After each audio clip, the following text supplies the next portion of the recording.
যুবদলের ৪৬তম প্রতিষ্ঠা বার্ষিকী উপলক্ষে দেশের বিভিন্ন জেলায় শোভাযাত্রা ও আলোচনা সভা হয়েছে। দিনটি উপলক্ষে বিভিন্ন স্থানে বৃক্ষরোপণ সহ সেবামূলক কাজের কর্মসূচি পালন করেছে যুবদলের নেতাকর্মীরা। সহকর্মীদের তথ্য ছবিতে প্রতিবেদন। যুবদলের প্রতিষ্ঠা বার্ষিকী উপলক্ষে নারায়ণগঞ্জের রূপগঞ্জে শোভাযাত্রা বের করা হয়। পরে বিভিন্ন সড়ক ঘুরে সমাবেশ করা হয়।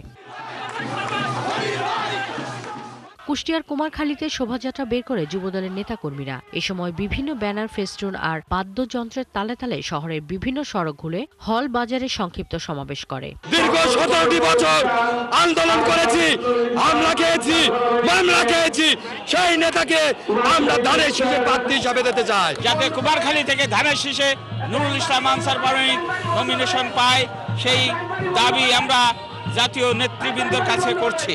কুকসা কুমারখালীর লোক অবহেলিত, ওখানে যদি ত্যাগী থাকে, যদি আমার আনসার প্রমাণিকের মতো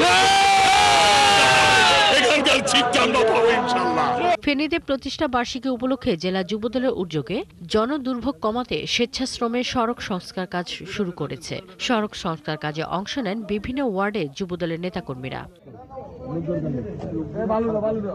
পটুয়াখালী রাঙ্গাবালিতে বিভিন্ন আয়োজনে দিনটি উদযাপন করা হয়েছে। মঙ্গলবার উপজেলা বিএনপির কার্যালয়ের সামনে থেকে শোভাযাত্রা বের করা হয়। পরে বিএনপি কার্যালয়ের সামনে সমাবেশে তারেক রহমানের ৩১ দফা তুলে ধরা হয়। শেষে রাঙ্গাবালী মডেল প্রাথমিক বিদ্যালয়ে বৃক্ষরোপণ কর্মসূচি করা হয়।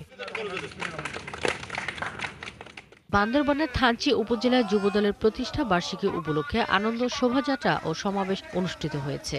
শেষে বালিয়াপাড়া বাজারে কিছুদিন আগে আগুনে ক্ষতিগ্রস্ত ১৩ দোকান মালিকদের আর্থিক সহযোগিতা করা হয়। শাকিলা শম্পা, ৭১।